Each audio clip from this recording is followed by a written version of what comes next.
Hello everyone, welcome to learner B. I am Shivani Chauhan. Class 7th का SST का final exam का ये question paper है। आइए इसको सॉल्व करते हैं पूरा। तो सबसे पहला क्वेश्चन है, which of the following is not a component of human environment. तो ह्यूमन एनवायरनमेंट के कॉम्पोनेंट क्या क्या होते हैं? तो जो हमारे आसपास चीज़ें हम लोगों को दिख रही हैं, जो इंसान की बनाई हुई हैं, वो सारी ह्यूमन एनवायरनमेंट के कंपोनेंट होते हैं। इसमें से ह्यूमन एनवायरनमेंट का कंपोनेंट कौन सा नहीं है? तो लैंड नहीं है। क्यों? क्योंकि भाई इंसान ने बनाया नहीं है ज़मीन को, है ना। ये बाकी सारे ह्यूमन एनवायरनमेंट के कंपोनेंट हैं, जैसे कि रिलीजन, कम्युनिटी, कास्ट, है ना, individual, family, economy, political system, ये सारे के सारे ह्यूमन एनवायरनमेंट में आते हैं। कौन सा नहीं आता है? तो इसमें से लैंड नहीं आता। नेक्स्ट है, which of the following is called pirs in Mughal period. तो देखो, जो पीर होते थे ना, वो होते थे स्पिरिचुअल लीडर्स एक्चुअली। तो यहाँ पे स्पिरिचुअल लीडर्स जो है वो सेंट्स के लिए ही सही वर्ड निकल के आ रहा है। नेक्स्ट देखते हैं हम लोग कि मनी प्रॉब्लम क्या थी। तो मनी प्रॉब्लम ना एक लैंग्वेज थी। कैसी लैंग्वेज? जो कि मिडिवल, पुराने, बहुत ही प्राचीन समय में केरला में इसका इस्तेमाल किया जाता था।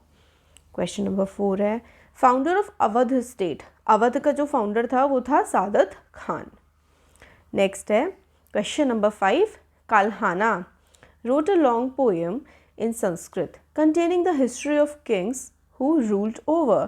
तो कल्हाना या फिर कल्हड़ ने जो संस्कृत में काफ़ी लंबी कविता की रचना की थी, उसमें किन राजाओं के बारे में या फिर किन राजाओं के इतिहास के बारे में बात की गई थी?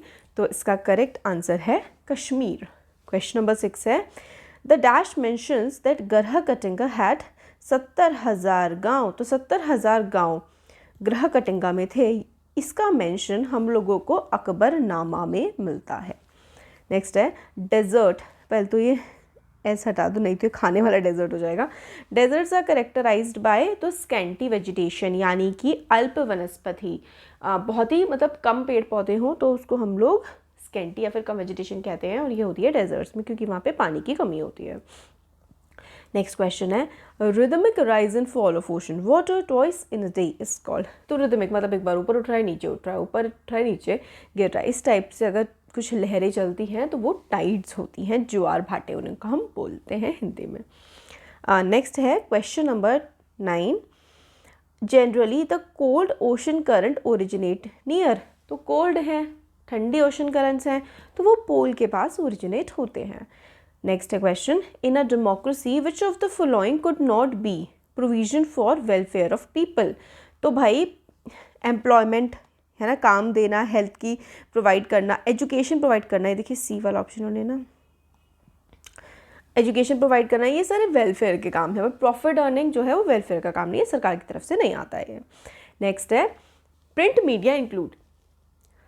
प्रिंट मीडिया यानी कि जिस चीज़ पे छपाई हो रही है, तो मैगजीन यानी कि पत्रिकाओं में छपाई होती है। नेक्स्ट क्वेश्चन है, Ramabai was given the title of. तो पंडिता रमाबाई, है ना, B option is correct. Question 13 है, an autobiography written by Raj Sundari Devi is in Lang. मतलब क्या था? राज सुंदरी देवी जो थी उन्होंने अमार जीवन जो है वो लिखी थी। नेक्स्ट है, फर्स्ट विमेन इंजन ड्राइवर। तो फर्स्ट विमेन इंजन ड्राइवर कौन थी? तो इसका जो आंसर आ जाएगा वो आ जाएगा लक्ष्मी लाकड़ा। ये बहुत ज़्यादा इम्पॉर्टेंट है क्योंकि बहुत ही मतलब रीसेंट है, तो आपको याद रखना है। नेक्स्ट हम लोग देखते हैं क्वेश्चन नंबर 15। इसमें हम लोगों से पूछा गया है, अमार जीवन वॉज रिटन बाय। तो अमार जीवन किसने लिखी थी? तो अमार जीवन लिखी थी राज सुंदरी देवी ने। और कौन सी भाषा में लिखी गई थी? तो सबसे पहले बंगाली भाषा, है ना, अमर जीवन, तो बंगाली में ये लिखी गई थी। ठीक है, नेक्स्ट आता है क्वेश्चन नंबर 15 हो गया। हाँ, how was the administration of the Ahom state organised. तो अहोम स्टेट जो था उसकी एडमिनिस्ट्रेशन किस तरीके से की जाती थी? तो देखो, जो अहोम स्टेट था, सबसे पहले तो 1962 में मुगल्स जो थे अंडर मीर जुल्मा, उन्होंने अहोम किंगडम को अटैक कर दिया था। And despite there brave defence the Ahoms were defeated. तो पहले तो क्या था, अहोम्स का अपना अलग राज्य था। फिर उसके बाद 1662 में जो मुगल्स थे ना, उन्होंने अहोम्स पर अटैक कर दिया था, तो अहोम्स हार गए थे। अहोम फिर जो है, मतलब अहोम स्टेट जो थी वो किस तरीके से काम करती थी, वो फोर्स्ड लेबर पर, जिसको वो लोग पैकाज बोलते थे। पैकाज कौन होते थे, मतलब जिनको काम सरकार के लिए या फिर राजा के लिए करना ही पड़ता था। हर गांव जो है वो कुछ पैकाज भेजता था, ठीक है, रोटेशन में। और जो बहुत ही हेविली पॉपुलेटेड एरिया के लोग होते थे, मतलब बहुत ज़्यादा कहीं पर पॉपुलेशन हो गई है तो ऐसी जगह पर शिफ्ट कर दिया जाता था जहाँ पर पॉपुलेशन काफ़ी ज़्यादा कम है। Thus breaking up of Ahom clan, तो फिर अहोम क्लैन जो है इस तरीके से टूट गया था। अब फिर क्या हुआ, धीरे धीरे फर्स्ट हाफ जो थी 17वीं सेंचुरी की, एडमिनिस्ट्रेशन जो है वो काफ़ी ज़्यादा सेंट्रलाइज्ड फिर इनकी हो गई थी। और सारे के सारे जो एडल्ट्स थे वो आर्मी में सर्व किया करते थे। उनको डैम बनाने का काम, इरिगेशन का काम, बाकी सारे पब्लिक वर्क्स जो है उनका काम दिया जाता था। अहोम सोसाइटी जो है वो खेल्स या फिर क्लैंस में बटी हुई थी। हर क्लैन जो है कुछ गांव मतलब कंट्रोल होते थे हर क्लैन में। तो पीजेंट्स जो थे उनको लैंड दिया गया था विलेज कम्युनिटी में, और किंग जो है उस लैंड को नहीं ले सकते थे बिना कम्युनिटी के असेंट के। तो इस तरीके से अहोम स्टेट ऑर्गेनाइज थी और वहाँ पर काम होता था। अब नेक्स्ट आता है वाटर साइकिल। तो देखो वाटर साइकिल तो भाई अलग अलग सब्जेक्ट्स में हम लोग पढ़ते ही आए हैं। वाटर साइकिल में अगर आप लोग को क्या है कि सबसे पहले तो सूरज की रोशनी है ना, सोलर एनर्जी आ जाती है। बट मैं कह रही हूँ सबसे पहले क्यों आ रही है, क्योंकि भाई सूरज से ही सब कुछ हो रहा है। फिर अगर नीचे समुंदर है, ठीक है, अगर मैं इसको यहाँ पर लिख दूँ वाटर, ठीक है, तो वाटर का क्या हो रहा है, इवेपोरेशन, है ना, वाटर इवेपोरेट हो रहा है, ठीक है। और अगर यहाँ पर पेड़ वेड़ लगे हुए हैं सपोज करो कुछ, तो इवेपो ट्रांसपिरेशन हो रहा है। किस वजह से, क्योंकि सोलर एनर्जी लग रही है। इवेपो ट्रांसपिरेशन, है ना, ये हो रहा है। फिर उसके बाद क्या हो रहा है, इवेपोरेशन हो रहा है। इवेपोरेशन से जब ये ऊपर जाता है तो बादलों में ये ठंडा हो जाता है, तो भाप ठंडी हो जाती है, तो उसको हम लोग कंडेंसेशन बोलते हैं। फिर उसके बाद ये ठंडी होके फिर भारी हो जाते हैं, तो फिर ये दोबारा से बारिश की फॉर्म में नीचे ही गिर जाते हैं, तो इसको हम लोग प्रेसिपिटेशन बोलते हैं। तो इस तरीके से वाटर साइकिल चलती रहती है। ये ज्योग्राफी साइंस सब में आपके काम आता है। नेक्स्ट देखते हैं हम लोग, what do you understand bye censorship. तो देखो सेंसरशिप क्या होती है। सेंसरशिप ना बेसिकली जैसे कि सरकार क्या करती है, मीडिया को डिसअलाउ कर देती है कुछ स्टोरीज़ को पब्लिश करने से। तो आप ऐसे करके इसको लिख सकते हैं, powers that government has to disallow media from publishing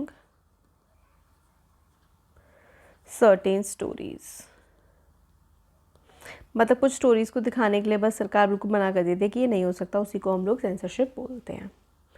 next आता है, how did Rashtrakutas become powerful. तो राष्ट्रकूटाज जो थे वो इतने पावरफुल कैसे बन गए।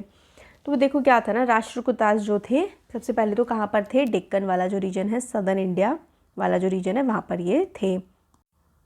सदर्न इंडिया में थे, किसके अंडर में ये आते थे, चालुक्यास के अंडर में ये आते थे। तो डेक्कन रीजन के थे। और राष्ट्रकूटाज सब पहले चालुक्यास थे ना, एक सेकेंड मैंने स्पेलिंग गलत लिख दी, तो ये चालुक्याज के अंडर आते थे, चालुक्याज ऑफ कर्नाटक, ठीक है। कर्नाटक, जो कर्नाटक के चालुक्याज थे उनके अंडर पहले राष्ट्रकूटाज आया करते थे। फिर उसके बाद क्या हुआ, मिड 18th सेंचुरी के टाइम पर, ठीक है, सॉरी 18th नहीं 8th, mid 8th century, 8th century के टाइम पर दंतीदुर्ग आए। दंतीदुर्ग जो कि एक राष्ट्रकूट चीफ थे, उन्होंने जो चालुक्य ओवरलॉर्ड था उसको हटा दिया और इन्होंने एक रिचुअल परफॉर्म किया। उस रिचुअल का नाम होता है हिरण्यगर्भ। हिरण्यगर्भ, ठीक है। तो इन्होंने एक हिरण्यगर्भ नाम का रिचुअल परफॉर्म किया with the help of Brahmans. और इसमें ऐसा होता था कि अगर कोई ये सेक्रीफाइस परफॉर्म करता था तो फिर वो रीबॉर्न हो रहा है एज अ क्षत्रिय, कि क्षत्रिय की तरह उसका दोबारा जन्म नहीं, सॉरी क्षत्रिय की तरह उसका दोबारा जन्म हो गया है, एक मतलब रिचुअल करने के बाद ऐसा माना जाता था। फिर उसने क्या करा, काफ़ी सारी डायनेस्टीज़ जो थी जैसे कि गुर्जर, प्रतिहार, पाल, इन सब के खिलाफ भी जो है दंतिदुर्ग ने और राष्ट्रकूटाज ने लड़ाई करी, और ये काफ़ी ज़्यादा मतलब सक्सेसफुल रहे थे कर्नाटक में पूरे अपने किंगडम को एस्टैब्लिश करने के लिए। तो दंतिदुर्ग 8th सेंचुरी के टाइम पर राष्ट्रकूटाज काफ़ी पावरफुल हो गए थे। नेक्स्ट आता है improvement in water and sanitation can control many disease. तो एक्सप्लेन करना है। तो भाई अगर पानी गंदा होगा, पुअर क्वालिटी ऑफ वाटर जो होता है ना, अगर वाटर की क्वालिटी ख़राब है तो बहुत सारे कम्युनिकेबल डिजीज़ेस फैलते हैं। ठीक है, अगर क्वालिटी मान लो पानी की काफ़ी ज़्यादा ख़राब हो चुकी है तो बहुत सारे डिजीज़ फैलते हैं। डिजीज़ जैसे कि कॉलेरा है ना, कॉलेरा हो गया, ठीक है, टाइफॉइड हो गया, कॉलेरा, टाइफॉइड, जॉन्डिस, इस तरीके की जो है बीमारियां फैलती हैं गंदे पानी से। तो गंदे पानी की वजह से काफ़ी सारी अलग अलग टाइप की बीमारियां फैलती हैं। इसके अलावा पुअर क्वालिटी वाटर जो है उसमें पैरासाइट्स है ना, मच्छर, पैरासाइट्स, इंसेक्ट्स पैदा होते हैं। जो रुका हुआ पानी होता है उसमें मच्छर बहुत ज़्यादा पैदा होते हैं। अब अगर मच्छर बहुत ज़्यादा पैदा होते हैं तो वो डेंगू है ना, चिकनगुनिया, ये सब फैलाते हैं और इसकी वजह से बहुत ज़्यादा मतलब गंदगी फैलती है। अब अगर जैसे कि जो गर्मियों का टाइम होता है, बारिश का मौसम होता है, उस पर ध्यान ना दिया जाए तो बहुत ज़्यादा मच्छर हो जाता है। तब हम सुनते भी हैं कि मलेरिया, डेंगू और बहुत सारी बीमारियां फैल जाती हैं। नेक्स्ट आता है explain the components of environment with the help of example. तो एनवायरनमेंट की जो कंपोनेंट्स होते हैं वो एग्जाम्पल की हेल्प से अगर मैं आपको समझाने की कोशिश करूं तो देखो बना ही देते हैं। जैसे डायग्राम अगर मैं आपको बना के दिखाऊं तो देखो यहाँ पर आएगा कंपोनेंट ऑफ एनवायरनमेंट है ना, कंपोनेंट्स। तो देखिए components of environment basically human made आता है एक तो, है ना, ह्यूमन मेड जो इंसान ने बनाया है, दूसरा आता है ह्यूमन, और तीसरा आता है नेचुरल।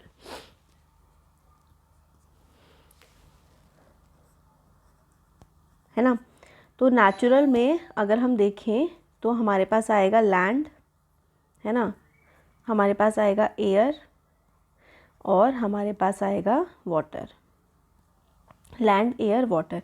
फिर उसके बाद अगर हम लोग ह्यूमन देखें तो इंडिविजुअल है ना, फैमिली, कम्युनिटी, ये सब आएंगे। ठीक है, कम्युनिटी हो गया, फिर रिलीजन आ गया, है ना, इस तरीके से हमारे इकोनॉमिक आ गया, फिर उसके बाद पॉलिटिकल सिस्टम आ गया। ह्यूमन मेड तो भाई बहुत सारे होते हैं। हम लोग जो है हमने बिल्डिंग्स बना रखी हैं, है ना, हम लोगों ने पार्क्स बना रखे हैं, हम लोगों ने रोड्स बना रखी हैं, इंडस्ट्रीज़ बना रखी हैं। तो इस तरीके से ये सारे के सारे हमारे कंपोनेंट ऑफ एनवायरनमेंट आ जाते हैं। ठीक है, अब नेक्स्ट क्वेश्चन देखते हैं। नेक्स्ट क्वेश्चन है how were Sikhs organised in 18th century explain. तो ये वाला है कि सिख जो हैं वो किस तरीके से उन्होंने एक दूसरे मतलब ऑर्गेनाइज वो हुए थे। तो ये हमारा क्वेश्चन आता है नेक्स्ट। और फिर उसके बाद हमारा है major teachings of Baba Guru Nanak Dev.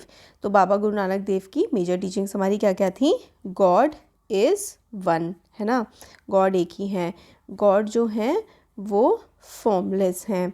God omni potent हैं, है ना, ऑल पावरफुल हैं, ओमनी प्रेजेंट हैं।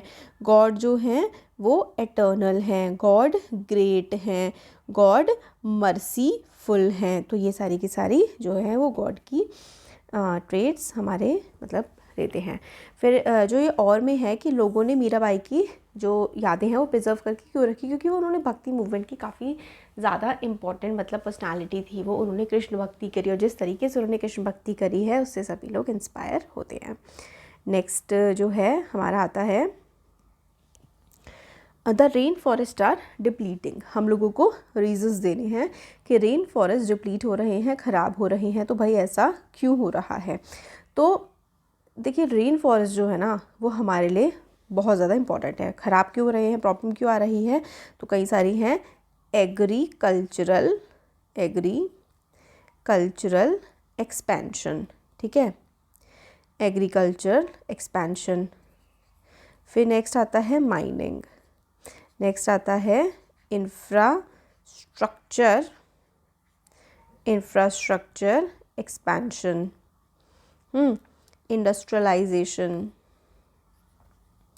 फिर आता है washing of top soil during rains turns lush green forest into barren lands. Next है कि paddy is grown in the Ganga Brahmaputra plain, तो गंगा ब्रह्मपुत्र प्लेन में पैडी उगाई जाती है। पैडी मतलब चावल, ठीक है, चावल उगाया जाता है गंगा ब्रह्मपुत्र प्लेन में, क्योंकि यहाँ पर काफ़ी ज़्यादा मतलब फर्टाइल अलूवियल सॉइल है। तो यहाँ पर की जो सॉइल, एक तो ये फ्लैट है ना, फिर यहाँ की जो सॉइल है वो काफ़ी ज़्यादा फर्टाइल है, ठीक है। फिर यहाँ पर जो है बारिश भी काफ़ी ज़्यादा होती है और ज़मीन में भी काफ़ी ज़्यादा पानी है, तो इस वजह से यहाँ पर काफ़ी सारा चावल उग जाता है, क्योंकि चावल को ये सब चीज़ें चाहिए होती है। नेक्स्ट आता है how does a chain of markets formed, market की जो चेन है वो किस तरीके से फॉर्म होती है। What purpose does it serve, तो इससे क्या होता है। ये वाला भी buying and selling market place में होता है, ये और ये दोनों ऑलमोस्ट सिमिलर हैं। तो क्या होता है इसमें ना, मैं आपको ना इस तरीके से एक्सप्लेन करके बताती हूँ कि फैक्ट्रीज़ है ना, अगर हम लोग एक प्रॉपर एग्जांपल की तरह देखें तो फैक्ट्रीज़ हो गए या फिर फार्म्स हो गए। इससे क्या होता है, होल सेल ट्रेडर्स इनके पास जाता है, फिर यहाँ से रिटेलर्स जो हुए है ना, इनके पास से रिटेलर्स के पास जाता है और इनके पास से कंज्यूमर्स, ठीक है। तो इस तरीके का ये पूरा चलता है। तो गुड्स जो है, गुड्स होता है सामान, फैक्ट्रीज़ में प्रोड्यूस होता है या फिर फार्म में उगता है। अब इसका मतलब ये नहीं है कि सारे के सारे कस्टमर फैक्ट्री में ही चले जाते हैं या फिर लोग फैक्ट्री में या फिर फार्म में ही चले जाते हैं। तो ये सामान जो है होलसेल ट्रेडर्स लेते हैं, मतलब होता है कि थोक की दुकानें, फिर उन थोक की दुकानों से जो छोटे व्यापारी होते हैं वो सामान खरीदते हैं और उन छोटे व्यापारियों से हम कस्टमर्स, जैसे कि अगर हमें चीनी लेनी है या फिर हमें बिस्किट लेना है तो हम अपने सबसे ज़्यादा पास की, क्योंकि छोटे छोटे आइटम्स है तो हम अपने पास की दुकान पर ही जा कर के ये सामान लेते हैं। तो इस तरीके से ये पूरी की पूरी चेन चलती है। नेक्स्ट जो है हमारे पास आता है सेक्शन ई, इसमें हम लोग क्वेश्चन देख लेते हैं। ये मैं रब कर देती हूँ। ये पूरा का पूरा हम लोग देख चुके हैं, मोटरसाइकिल और कंपोनेंट्स ऑफ एनवायरनमेंट। क्वेश्चन है कि climate of Ladakh is extremely cold and dry due to which reason. Ladakh का क्लाइमेट हमें पता है बहुत ही कोल्ड है और बहुत ही ड्राई है। तो देखो कि ऑल्टीट्यूड यानी कि जो हाइट है ना लद्दाख की, वो कितनी है, 3000 मीटर कारगिल में टू मोर देन 8000 मीटर इन काराकोरम। तो 3000 मीटर कारगिल में और मोर देन 8000 मीटर काराकोरम में है। Due to its high altitude, क्योंकि हाइट काफ़ी ज़्यादा है, the climate is extremely cold and dry. तो जो क्लाइमेट है वो काफ़ी ज़्यादा कोल्ड है और ड्राई है। The air at this altitude is so thin that the sun heat of the sun is can be felt extremely. तो देखो फर्स्ट वाले का आंसर तो हमारा प्रॉपर यही हो जाएगा। क्या है कि कोल्ड और ड्राई क्यों है, रीज़न क्या है, क्योंकि वो बहुत ज़्यादा हाई ऑल्टीट्यूड पर है। नेक्स्ट देखो क्वेश्चन आता है annual rainfall in Ladakh. Ladakh में एनुअल रेनफॉल जो है वो as low as 10 centimetre every year, मतलब बहुत ही कम बारिश लद्दाख में हमें देखने के लिए मिलती है। फिर उसके बाद हमारे पास आता है why does heat of sun can be felt intensely at Ladakh. Ladakh में बहुत ज़्यादा हीट हमें क्यों देखने के लिए मिलती है। तो the air at this altitude is so thin, क्योंकि एयर इज़ सो थिन, इसीलिए वहाँ पर हम लोगों को एक्सट्रीम क्लाइमेटिक कंडीशन देखने के लिए मिलती है। अच्छा फर्स्ट क्वेश्चन रह गया, difference between altitudes in Ladakh from Kargil to Karakoram. तो 3000 मीटर कारगिल में और काराकोरम में 8,000 मीटर तक, तो 5,000 मीटर, ठीक है, का हमें डिफरेंस देखने को मिलता है। नेक्स्ट आता है the largest cloth market in the world is situated in, तो Erode's bi weekly cloth market in Tamil Nadu is one of the largest cloth market in the world, तो इरोड। नेक्स्ट है what do you understand by bi weekly market, basically bi weekly market का मतलब होता है जो हफ्ते में 2 बार लगता है। Weavers bring clothes in the market on order, तो जो वीवर्स हैं यानी कि जो बुनकर हैं उनको कौन ऑर्डर देता होगा, उनको ऑर्डर मर्चेंट्स देते हैं, है ना, मर्चेंट्स, व्यापारी जो हैं वो ऑर्डर देते हैं कपड़े का। Weavers bring cloth in the market, हाँ ठीक है।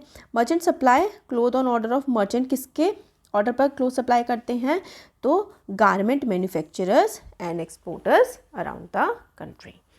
तो ये हो गया हमारा।